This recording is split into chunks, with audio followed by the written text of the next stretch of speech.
इस चर्चा में आपका स्वागत है। आज हम एक बहुत ही महत्वपूर्ण दौर पर बात करने वाले हैं। हाँ, प्रथम विश्व युद्ध का समय। बिल्कुल। और उस दौरान भारत में ये जो राष्ट्रवादी आंदोलन था वो कैसे क्या रूप ले रहा था। सही। हमारा जो आधार है आज की बातचीत का वो a brief history of modern India किताब का एक हिस्सा है। हाँ, वो अध्याय जो खास तौर पर विश्व युद्ध और उस पर राष्ट्रवादी प्रतिक्रिया पर है। हाँ, तो आज का हमारा मकसद ये समझना है कि इस बड़े युद्ध ने प्रथम विश्व युद्ध ने भारत के स्वशासन अपने राज के संघर्ष को कैसे प्रभावित किया, किस तरह से असर डाला। हाँ। और हम खास तौर पर होम रूल लीग आंदोलन और वो जो 1916 का लखनऊ अधिवेशन था ना कांग्रेस का, बहुत महत्वपूर्ण था वो। हाँ, उस पर ध्यान देंगे। तो चलिए इस पर जरा गहराई से बात करते हैं। हाँ। सबसे पहले लेते हैं होम रूल लीग आंदोलन। ये क्या था असल में और इसकी जरूरत क्यों पड़ी उस वक्त। हाँ देखिए, ये जो आंदोलन था, स्रोत भी यही बताता है कि ये उस समय की जो भारतीय राजनीति थी ना, उसमें एक नया, कह सकते हैं ज्यादा आक्रामक रवैया आ रहा था। अच्छा, आक्रामक। हाँ, मतलब अब सिर्फ अर्जी देने से बात नहीं बन रही थी। इसकी प्रेरणा असल में आयरलैंड से आई थी। हाँ। वहां भी ऐसा ही एक होम रूल आंदोलन चल रहा था। ओहो, आयरलैंड से। जी, और भारत में इसे आगे बढ़ाया बाल गंगाधर तिलक और एनी बेसेंट ने। ये दो मुख्य नाम थे। और इसके शुरू होने के पीछे ना कई सारी वजह थी जो एक साथ काम कर रही थी। जैसे कि एक तो जो राष्ट्रवादी थे उन्हें लगने लगा था कि भाई अब अंग्रेजी सरकार पर अब दबाव डालना पड़ेगा, जनता का दबाव, तभी वो कुछ रियायतें देंगे। अच्छा, मतलब तरीका बदल रहा था सोचने का। बिल्कुल बिल्कुल। दूसरा, वो जो 1909 के मॉर्ले मिंटो सुधार आए थे, उनसे बड़ी निराशा हुई थी। हाँ, सुना है उनके बारे में। लोगों को लगा था कि कुछ मिलेगा, पर असल में कोई खास अधिकार मिले नहीं, तो वो एक मोह भंग था। तीसरा, और शायद उस वक्त सबसे ज्यादा महसूस होने वाला कारण, वो था पहला विश्व युद्ध का असर। बहुत भारी असर। महंगाई बढ़ गई थी, जरूरत की चीजें कम हो गई थीं, और ऊपर से सरकार जबरदस्ती भर्ती कर रही थी फौज में। हाँ, ये तो बहुत मुसीबतें थी आम आदमी के लिए। बिल्कुल। तो इन सब तकलीफों ने ना लोगों को तैयार कर दिया था कि वो किसी भी बड़े विरोध में शामिल हो जाएं। और फिर तिलक जी जेल से छूट कर आ गए थे। एनी बेसेंट पहले से ही सक्रिय थी, तो ये नेता भी तैयार थे इस माहौल को एक दिशा देने के लिए। तो इस आंदोलन का होम रूल लीग का मुख्य मकसद क्या था फिर? क्या चाहते थे ये लोग? इनका एक बहुत साफ मकसद था, जैसा स्रोत भी बताता है। होम रूल यानी स्वशासन या अपना राज। अपना राज। हाँ, इस विचार को, इस कॉन्सेप्ट को आम आदमी तक पहुंचाना, उसे पॉपुलर बनाना कि भाई अब वक्त आ गया है कि हम भारतीय अपना शासन खुद चलाएं, बेशक उस वक्त ब्रिटिश साम्राज्य के अंदर ही रहकर। ये मांग थी। अच्छा, तो ये विचार जन जन तक ले जाना इनका मुख्य लक्ष्य था। आपने दो नाम लिए, तिलक और एनी बेसेंट। ये दोनों इस आंदोलन के बड़े चेहरे थे। तो क्या इनकी लीग एक ही थी या अलग अलग काम कर रहे थे ये लोग? हाँ, ये एक दिलचस्प बात है। दोनों ने अपनी अपनी होम रूल लीग बनाई। लक्ष्य एक ही था, पर संगठन अलग थे। ओह अच्छा। तिलक जी ने पहली शुरू किया अप्रैल 1916 में इंडियन होम रूल लीग। इनका काम करने का एरिया मुख्य रूप से महाराष्ट्र था। बॉम्बे शहर को छोड़कर फिर कर्नाटक, मध्य प्रांत और बरार, यहां तक सीमित था। और इनकी कुछ 6 शाखाएं थीं। ठीक है। फिर कुछ महीने बाद सितंबर 1916 में एनी बेसेंट ने शुरू की all India home rule league. All India मतलब पूरे भारत के लिए? हाँ, नाम से ही जाहिर है, तिलक जी के इलाकों को छोड़कर बाकी पूरे भारत में इनका काम फैला। और इनका संगठन बहुत बड़ा था। स्रोत कहता है करीब 200 शाखाएं थीं। 200? ये तो बहुत ज्यादा है। हाँ, पहुंच के मामले में बेसेंट की लीग का विस्तार बहुत ज्यादा था। तो क्या ऐसा कह सकते हैं कि बेसेंट वाली लीग ज्यादा पॉपुलर हुई? स्रोत सीधे सीधे तो नहीं कहता कि कौन ज्यादा पॉपुलर था, पर हाँ, शाखाओं की संख्या देखें तो बेसेंट का संगठन ज्यादा तेजी से फैला। शायद उनका फोकस ही अखिल भारतीय पहुंच पर था। और एक और खास बात हुई, जो नरमपंथी कांग्रेसी शुरू में थोड़ा हिचक रहे थे ना, हाँ, वो भी धीरे धीरे इन लीग्स में शामिल होने लगे। मतलब लगभग सभी राष्ट्रवादी खेमे, सिवाय गोखले जी की सर्वेंट्स ऑफ इंडिया सोसाइटी के लोगों के, बाकी सब इसमें आ गए। तो इससे तो आंदोलन को काफी ताकत मिली होगी। जबरदस्त ताकत मिली। ये सही मायनों में एक राष्ट्रव्यापी आंदोलन बन गया। तो फिर इन्होंने अपना ये जो होम रूल का विचार था लोगों तक पहुंचाया कैसे, इतने बड़े पैमाने पर? 200 शाखाएं, क्या तरीके अपनाए? देखिए, प्रचार के लिए तो उन्होंने उस वक्त के लगभग सारे तरीके इस्तेमाल किए। अच्छा। जैसे स्रोत बताता है कि वो राजनीतिक मुद्दों पर गर्मागर्म चर्चाएं करवाते थे, डिबेट्स होती थी। जगह जगह लाइब्रेरीज, वाचनालय खोले गए जहां राष्ट्रवादी साहित्य, अखबार वगैरह मिलते थे। ताकि लोग पढ़ें, जागरूक हों। ये अच्छा तरीका था। बिल्कुल। और फिर बड़ी बड़ी सार्वजनिक सभाएं, रैलियां तो होती ही थीं, नेता भाषण देते थे। हाँ, वो तो होता ही है आंदोलनों में। हाँ, फिर अखबारों में लेख छपते थे, पैम्फलेट, पोस्टर छापकर बांटे जाते थे। यहां तक कि नुक्कड़ नाटक और देशभक्ति के गीतों का भी इस्तेमाल किया गया, लोगों से जुड़ने के लिए। वाह, मतलब हर संभव कोशिश। पूरी कोशिश थी कि ये जो होम रूल का आइडिया है, ये सिर्फ पढ़े लिखे शहरों तक न रहे, बल्कि कस्बों में, गांवों में, आम जनता तक पहुंचे, उनकी अपनी आवाज बन जाए। ये तो वाकई बहुत जबरदस्त कोशिश लग रही है। तो क्या इसका असर हुआ? मतलब क्या ये कोशिशें रंग लाईं, कुछ बदला जमीन पर? हाँ बिल्कुल, ये सिर्फ माहौल बनाने वाली बात नहीं थी, इसके बहुत ठोस और कह सकते हैं दूर तक असर करने वाले नतीजे निकले। स्रोत भी इनको बहुत अहमियत देता है। अच्छा, क्या थे वो नतीजे? पहला और शायद सबसे बड़ा बदलाव ये था कि जो राष्ट्रीय आंदोलन अब तक ज्यादातर पढ़े लिखे शहरी लोगों तक सीमित था ना, हाँ, वो अब हमेशा के लिए आम जनता की तरफ मुड़ गया। उसका आधार बहुत व्यापक हो गया, उसे एक ऐसी ताकत मिली जो पहले नहीं थी। मतलब आंदोलन का चरित्र बदल गया। कह सकते हैं। दूसरा, इन लीग की शाखाओं ने ना पहली बार शहरों और दूरदराज के कस्बों और कुछ हद तक गांवों के बीच एक पुल का काम किया। एक संगठन का ढांचा बना। अच्छा, मतलब कनेक्टिविटी बढ़ी। हाँ, राष्ट्रवादी विचार अब देश के कोने कोने में पहुंचने लगे थे। एक संगठनात्मक लिंक बन गया था। ये तो संगठन के लिए बहुत बड़ी बात हुई। बिल्कुल। और तीसरा अहम नतीजा ये निकला कि इस आंदोलन ने ना जोशीले, समर्पित राष्ट्रवादियों की एक पूरी नई पीढ़ी तैयार कर दी। नई पीढ़ी? हाँ, ये वो नौजवान थे जो आगे चलकर गांधी जी के आंदोलनों का आधार बने, उनकी रीढ़ बने।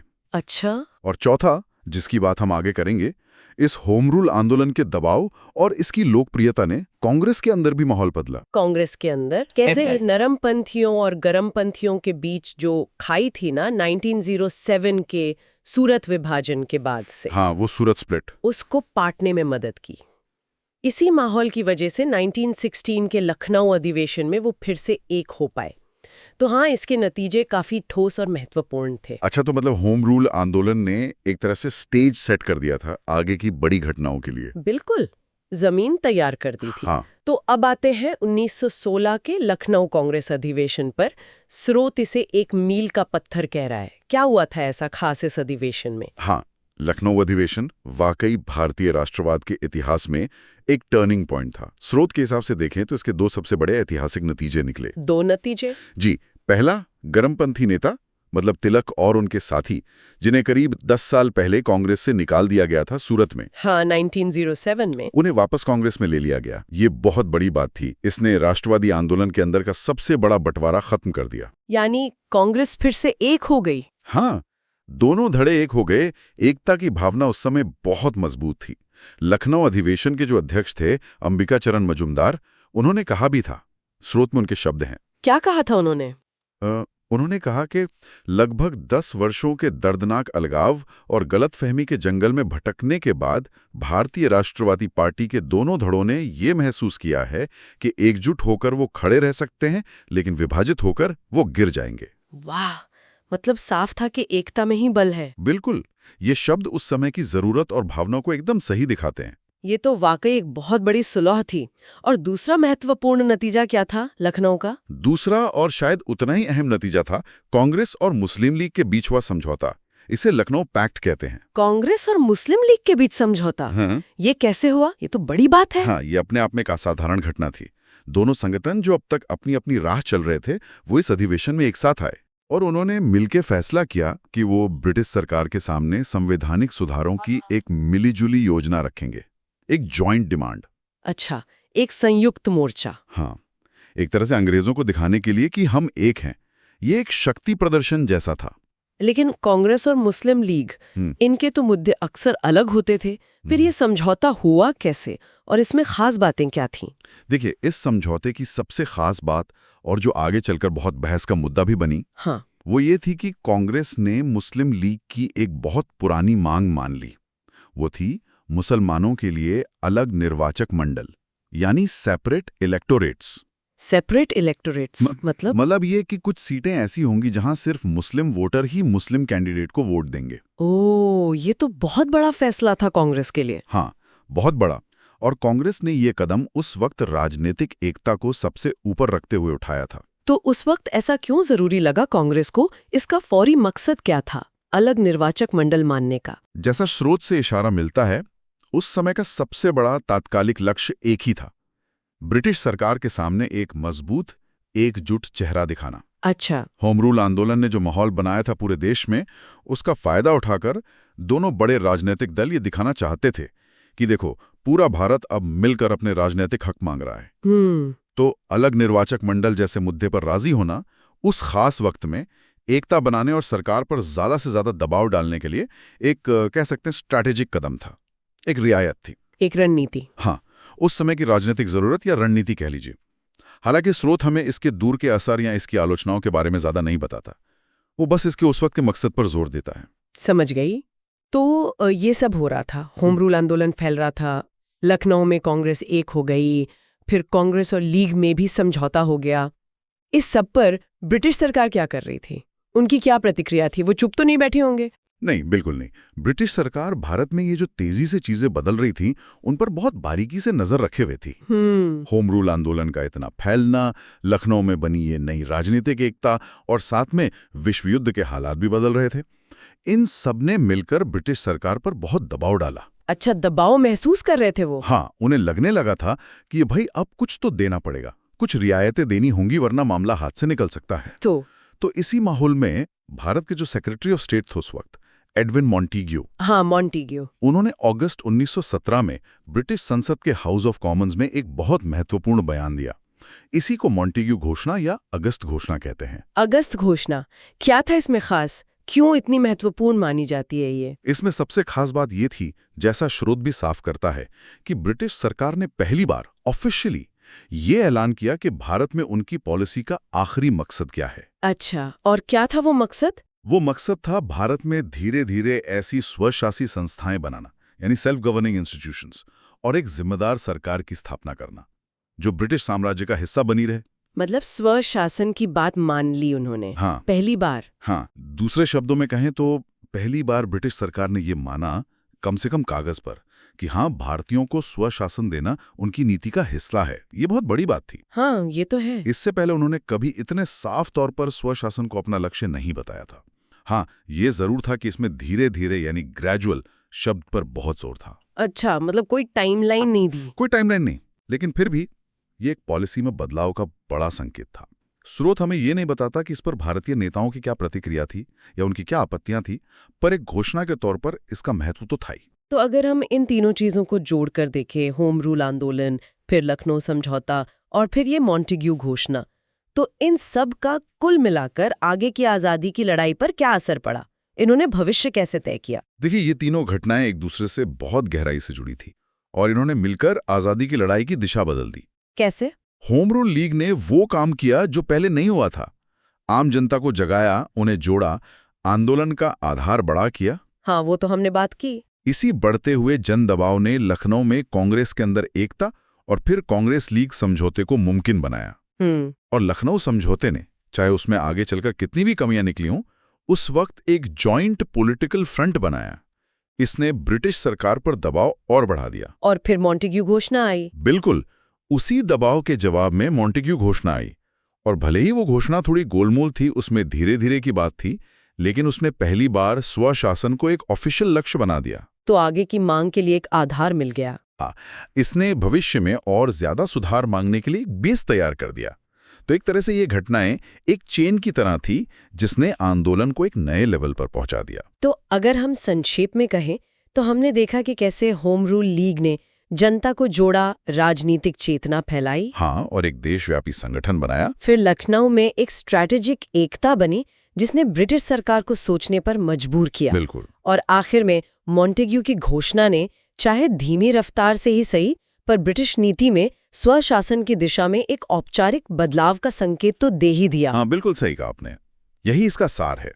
और ये समझना जरूरी है कि ये सब अलग अलग नहीं था। हाँ, सब जुड़ा हुआ था। लीग ने जो जमीन पर दबाव बनाया, उसी ने लखनऊ की बातचीत को आसान बनाया और उसी के नतीजे में मॉन्टेग्यू घोषणा आई।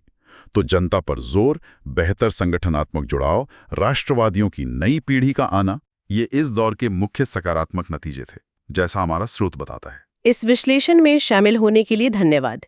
हमने देखा कि कैसे प्रथम विश्व युद्ध की उथल-पुथल के बीच भी भारत की आज़ादी की लड़ाई ने न सिर्फ रफ्तार पकड़ी, बल्कि अपनी रणनीति और दायरे में भी बदलाव देखे। बिल्कुल। और हाँ, एक विचार श्रोताओं के लिए छोड़ जाते हैं। ये जो लखनऊ समझौते में कांग्रेस ने अलग निर्वाचक मंडल की मांग मान ली थी, हाँ, तात्कालिक एकता के लिए। हाँ, स्रोत में जिसका जिक्र है, तो उसने लंबे समय में, मतलब लॉन्ग टर्म में, भारत के राजनीतिक और सामाजिक माहौल पर क्या असर डाला होगा? ये एक ऐसा सवाल है जो हमें सोचने पर मजबूर करता है। उस दौर के नेताओं के फैसलों और उनके दूरगामी परिणामों के बारे में इस पर आगे भी सोचा जा सकता है। बिल्कुल, सोचने के लिए एक अहम नुक्ता है ये।